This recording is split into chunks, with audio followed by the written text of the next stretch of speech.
आज दुर्देव गावात धुळोबाच्या यात्रेनिमित्त मानदेश रत्न पुरस्कार वितरण सोहळ्यामध्ये इथं उपस्थित असलेले माझे मित्र आणि सहकारी डॉक्टर सचिन मोठे साहेब, जे आत्ताच DYCP म्हणून सिलेक्ट झालेले आहेत आणि त्यांनी त्यांचा जीवनपट जो आता आपल्यासमोर उलगडला की किती कष्टातून किती संघर्षातून त्यांनी MPSCची परीक्षा पास झाले, DYCP झाले. ते माननीय प्रदीप गोरड साहेब मानदेशाला जगाच्या पातळीवर नेऊन ठेवणारं पहिलं पुस्तक म्हणजे बनगरवाडीवरती पहिले व्यंकटेश माडगुळकरांनी बनगरवाडीचा इथल्या दुष्काळाचा इथल्या लोकांचा उहापोह केला. त्यानंतर अमोल पालेकरांनी त्याच्यावर चित्रपट काढला आणि त्यानंतर त्याच तोडीची ज्यांनी हेडाम नावाची कादंबरी लिहिली ते माननीय नागू विरकरजी, आपल्या मंदिराचे विश्वस्त पाटील साहेब, आपल्या सरपंच राणीताई कोळीकर, इथं उपस्थित सर्व पत्रकार बंधू, ह्या बाजूला बसलेले जनूशेठ विरकर, हनुमंतराव मोठे, सुनील थोरातजी, संघर्ष योद्धा महेश खर्चेजी, नानासाहेब, ज्यांच्यासाठी हा कार्यक्रम घेतला ते सर्व सत्कार मूर्ती, पुरस्कार ज्यांना मिळाला ते पुरस्कार्थी आणि आपण सर्व बंधू भगिनी. मानदेश रुपेशजी पण आले आता, रुपेश कदम. मानदेश दुष्काळाचा प्रदेश म्हणतात.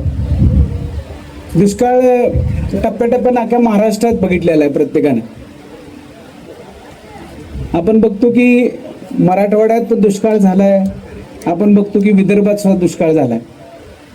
आणि या दुष्काळाच्या कारणांमुळे आपण बघतो की मराठवाड्यात आत्महत्या झाल्यात आणि विदर्भात आत्महत्या झाल्या, पण मान तालुक्यात आजपर्यंत कधीच आत्महत्या झाली नाही. ह्याचं एकमेव कारण म्हणजे इथली लोक इथं संघर्षाला फाईट करायची, इथल्या परिस्थितीला संघर्ष करायची सवय इथल्या लोकांना. बरं, ते करत असताना आपण काय करतो की आपण 6 महिने इथं राहतो, 6 महिने कुठं राहतो जिथं आपल्याला काम मिळेल असं ठिकाणी. आपण मुंबईला जातो, पुण्याला जातो, आपली गलई बांधव तर अख्ख्या भारतात आहे, भारतातून काय पलीकडे आंतरराष्ट्रीय ठिकाणी पण गेलेली आहे. तिथं ती स्थिरावली आणि ज्या ज्यावेळी इथं दुष्काळ असेल त्यावेळी तिथल्या लोकांनी आपल्याला इथं मदत केली.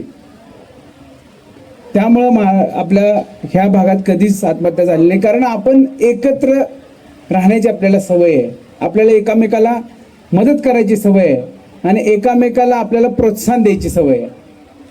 आणि हीच मंडळी ज्यावेळी तिकडं राहिली त्यांची मुलं पण शिकली, इथली पण मुलं शिकली आणि ते आता स्थिर स्थावर झालेले आहेत. वेगवेगळ्या नोकऱ्यांमध्ये ते आहेत. आपण बघितलं की इथं PhD केलेली पण लोक आहेत, इथं IIT मध्ये गेलेली लोक आहेत, इथं रिसर्च स्कॉलर्स पण आहेत. म्हणजे या धुळदेवमध्ये जसं आपल्याला नागू विरकरांनी सांगितलं की इथं खूपच चांगली शिक्षण घेतलेली मंडळी आहे. आणि ते करत असताना मला वाटतंय की इथं खूप आधी स्पर्धा परीक्षेमध्ये विद्यार्थी तयार व्हायला पाहिजे होते. मला माहित नाही काय गणित चुकलं असेल धुळदेवचं की आत्ता मला वाटतं पहिला PSI झाला, बरोबर ना? चिरंजीव पप्पू आबा ढवळे मोठं पोस्टर आहे इथं आणि असायला पण पाहिजे, कारण त्यानं मोठं नाव कमवलंय, पहिला इथं PSI व्हायचं. आणि सुरुवात आहे, चांगली सुरुवात आहे, अतिशय चांगली सुरुवात आहे. आपल्या मानदेशाला परंपरा आहे अधिकाऱ्यांची. आपण ज्यावेळी मंत्रालयात जातो त्यावेळी प्रत्येक हॉलमध्ये एक तर मान तालुक्यातला अधिकारी तिथं काम करत असतो. त्यामुळे ती परंपरा आता धुळदेवमध्ये सुरू झालेली आहे. आणि धुळदेव गावाचं आता मी बघितलं की एखादं गोष्ट इथं सुरू झाली की ती थांबत नाही आणि ती वाढतच जाते. मंदिरच बघा ना, 20 वर्षापूर्वी नागू विरकर म्हणताय की छोटंसं मंदिर होतं, आज असं मंदिर तालुक्यात कुठं नाही आहे. मग जर आज तुमच्यात पहिला अधिकारी होत असेल तर पुढच्या 5-6 वर्षात बघा इथं अधिकाऱ्यांना इथं बसायला नाही, इथं लोक बसतील आणि इथं अधिकारी बसतील ज्यांचे सत्कार होतील. आणि ते होत असताना आज जी आपण सुरुवात केली हे आपण दुर्देव नॉलेज फाउंडेशनची सुरुवात केली. मध्ये प्रस्तावना कोणी दिली, बिसेरी दिली की कोण दिली, की काय काय करणार आहेत ते, सचिन असेल किंवा कोण असतील. नॉलेज फाउंडेशनमध्ये अनेक त्यांचे ऑब्जेक्ट्स आहेत, म्हणजे आपण त्याचे ध्येय आहेत. पण त्यात सगळ्यात मोठं ध्येय आहे की इथल्या विद्यार्थ्यांना, तरुणांना मार्गदर्शन करणे आणि त्यांना विविध संध्या उपलब्ध करून देणं. तर नाव तुम्ही त्या मोठ्याने चांगलं ठेवलं बरं का, दुर्देव नॉलेज फाउंडेशन. काम पण तसं करावं लागेल, नाहीतर काय होईल की नाव मोठं लक्षण खोटं असं काहीतरी होईल. त्यामुळे सचिन आणि पूर्ण ही जी बसलेली कोळेकर मंडळी किंवा शिंगाडे मंडळी किंवा सगळी जी आहेत, तुमची खूप मोठी अशी जबाबदारी आहे. आता धैर्यशील आहे, आपल्यात मोठा कॉन्ट्रॅक्टर होणार आहे, काही दिवसानंतर मोठा बिल्डर होणार आहे. तर धैर्यशील मला वाटतंय चांगलं काम करायचं आहे आपल्याला. इथं प्रदीप आहे, हां. तर सगळ्यांना मोठं काम करायचं आहे. हे नॉलेज फाउंडेशन जे आहे ना, हे नॉलेज फाउंडेशन खरोखर एखाद्या लाईट हाऊस सारखं, म्हणजे दिशादर्शकाचं काम करायचं आहे. आणि तुम्हाला सगळ्यांना कोणी मदत करायची, तर ह्या मंडळीने मदत करायची आहे. कारण ही मंडळी आता सिलेक्ट झालेली आहे. आणि जसं आपल्याला कळलं की जो कोणी सिलेक्ट झाला तो असं सहज सिलेक्ट झालेला नाही आहे. अर्ज लाखात येतात, मग पूर्व परीक्षा होते, त्यात काही हजारात सिलेक्ट होतात, मेन्स येते, त्यानंतर इंटरव्ह्यू आणि त्यानंतर फायनल सिलेक्शन.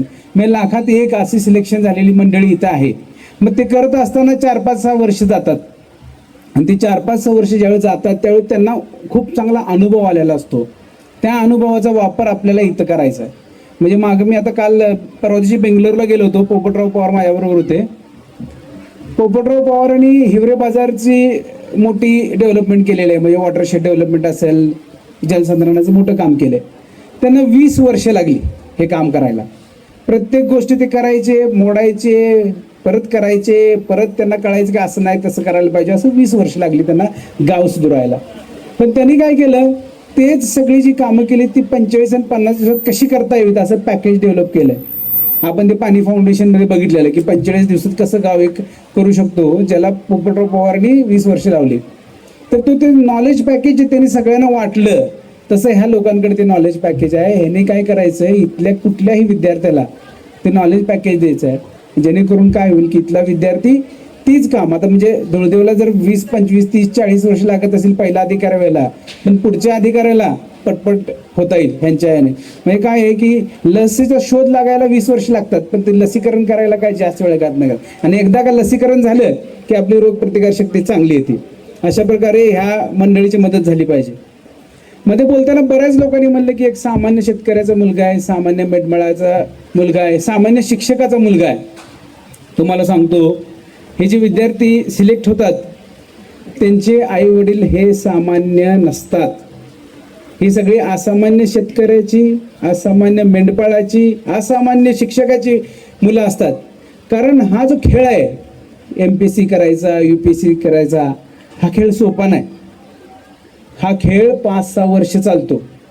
5-6 वर्ष ज्यावेळी चालत असतो त्यावेळी फुकट होत नाही हा खेळ. ह्याला खर्च पण खूप होतो. आणि ज्यावेळी हा खर्च होत असतो त्यावेळी तो सामान्य शेतकरी, सामान्य मेंढपाळ आणि सामान्य शिक्षक किंवा कुणी असेल, तो कुठून तरी ती जोड करत असतो, जुळणी करत असतो आणि मग मुलाला किंवा मुलीला तिकडं पुण्याला, मुंबईला, दिल्लीला पाठवत असतो शिकायला. त्यामुळं 4 वर्ष, 5 वर्ष एखाद्या माणसाला पगार दिल्यासारखा तिकडे अभ्यासाला ठेवलेला असतो. आणि तो सामान्य शेतकरी थोडीच म्हणता येईल, तो असामान्य शेतकरी आहे, असामान्य मेंढपाळ आहे, असामान्य असा तो शिक्षक आहे जो आपल्या मुलासाठी किंवा मुलासाठी कष्ट करत असतो. त्यामुळं UPSC किंवा MPSCचा हा अभ्यास जो आहे आताच्या काळात, हा फक्त विद्यार्थ्याच्या हुशारीवरती, विद्यार्थ्याच्या कष्टावरती किंवा विद्यार्थ्याच्या निष्ठेवर चालत नाही. हा त्याच्या पालकांच्या पण कष्टावर आणि निष्ठेवर चालतो. त्यामुळे अभिनंदन फक्त यांचंच नाही, ते यांच्या पालकांचं सुद्धा आहे. खरं तर इथं पालक पण पाहिजे होते आज सत्काराला. त्यामुळे तुमच्या पालकांचं मी पहिल्यांदा अभिनंदन करतो की त्यांच्यामुळं तुम्ही आज इथं बसलेला आहात.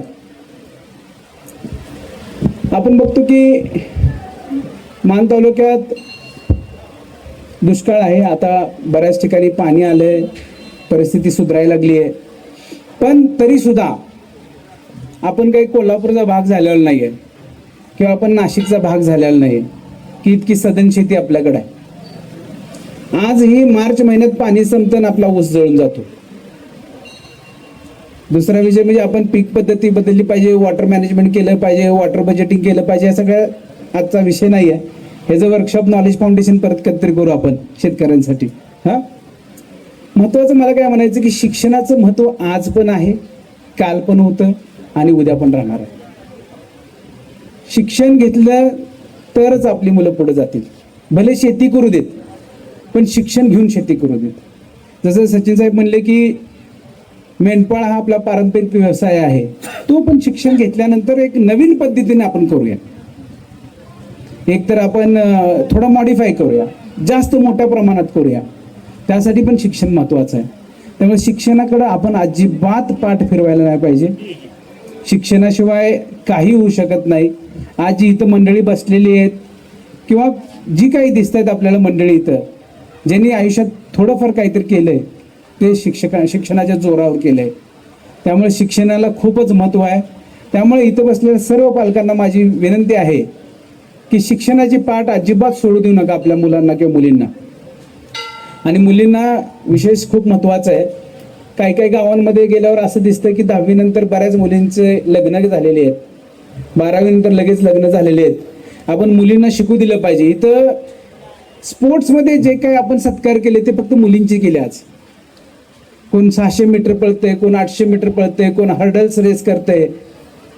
फक्त मुलींच्या आज धुळदेवमध्ये स्पोर्ट्समधले झाले सत्कार. मग ह्याच मुलींचं जर तुम्ही 12वीतच लग्न करून टाकलं तर पुढे कधी खेळणार आहेत त्या. आणि आपल्या तालुक्यातनं जेणे नाव कमवलंय ती ललिता बर पण मुलगीच आहे. त्यामुळं मुलींच्या शिक्षणाकडे अजिबात दुर्लक्ष करू नका. मुलींना बऱ्याच ठिकाणी रिझर्वेशन सुद्धा आहेत. त्यामुळं मुलींना जर शिक्षणाला आपण संधी दिली तर ते चांगल्या ठिकाणी जाऊ शकते. कुठल्याही ॲडमिशनमध्ये त्यांना रिझर्वेशन्स आहेत. त्यामुळं हा फायदा आपण शासनाकडून घेतला पाहिजे. बरं, शासनानं बरेच प्रमाणात खर्च पण कमी करायचा प्रयत्न केला आहे मुलींसाठी. शिक्षणामध्ये स्कॉलरशिप दिलेले आहेत. त्यामुळं जसं पालकांना मी असामान्य पालक म्हणलं तर प्रत्येक पालकांना आता असामान्य झालं पाहिजे आणि आपल्या मुलींच्या आणि मुलांच्या शिक्षणाकडे फोकस ठेवला पाहिजे. बराच वेळ झाला आहे. नॉलेज फाउंडेशनकडून, यात्रा कमिटीकडून हा अतिशय सुंदर असा कार्यक्रम झालेला आहे. पहिलीच वेळ आहे या कार्यक्रमाची आणि सुरुवात एकदम चांगली झालेली आहे. त्यामुळं हे दरवर्षी असंच राहू द्या. जसं सचिन साहेब म्हणले की प्रत्येक गावानं असं काहीतरी करायला पाहिजे. ते इथं बसलेले आपले हे जे मित्र आहेत, एकनाथ, नंतर कोळी साहेब आहेत आणि सगळे पत्रकार आहेत, रुपेश आलाय आता, ही लोक हायलाईट करतील कार्यक्रम नक्कीच, कारण खूप चांगला कार्यक्रम झालेला आहे. त्यामुळे प्रत्येक गावागावात असे कार्यक्रम होतील आणि त्यामुळं नक्कीच असा प्रत्येक तरुणाचा फायदा होईल, तरुणीचा फायदा होईल. एक चांगलं त्यांना दिशा मिळेल आणि ती दिशा मिळाल्यावरच एक चांगलं काहीतरी ते आयुष्यात करू शकतील. माझ्याकडून बऱ्याच लोकांचे सन्मान झाले. त्या सर्व सन्मानार्थींना मी शुभेच्छा देतो. पुढच्या आयुष्यात, पुढच्या करिअरमध्ये जसा तुमचा एकदम मागे संघर्ष झाला तसाच पुढे संघर्ष चालू राहणार आहे. पण त्या संघर्षाला कसं आहे की बाकी जे आपल्या नोकरीबरोबर, पोस्टबरोबर ग्लेमर येतं त्याची जोड असणार आहे. त्यामुळे तो संघर्ष असा काही इतका वाईट नाही वाटणार, गोड वाटणारा संघर्ष आहे. तर तो संघर्ष चालू ठेवा. ह्यातली काही मंडळी मला वाटतायत ज्यांचं पोटेन्शियल आहे की अजून एकदा परत परीक्षा देऊन अजून चांगली पोस्ट मिळवू शकतात, तर त्यांनी अजिबात सोडू नका. अजून एखादी संधी असेल तर पुढची पोस्ट मिळवायचा प्रयत्न करा. कारण आता आपल्याला गोरड साहेबांनी सांगितलं की PSI म्हणून गेले ते, त्यांना कळालं की DYSP नावाचं पद असतं आणि त्यांनी DYSPचा अभ्यास चालू केला. मी इथं सांगतो एक IPS नावाचं पण पद आहे, ते त्यांना कदाचित त्यावेळी माहीत नसेल. तर IPS नावाचं पद असतं, त्यासाठी तुम्ही फाईट करा.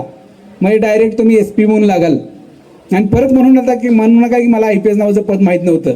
त्यामुळं तुम्ही सगळी माहिती आता अवेलेबल आहे. 2005 मध्ये मी ज्यावेळी UPSC पास झालो त्यावेळी काहीच माहिती नव्हती. UPSC पास झालेला विद्यार्थी म्हणजे कॅन्डिडेट मी भेटलोच नव्हतो आधी, पण आता तुम्हाला सगळे भेटतायत.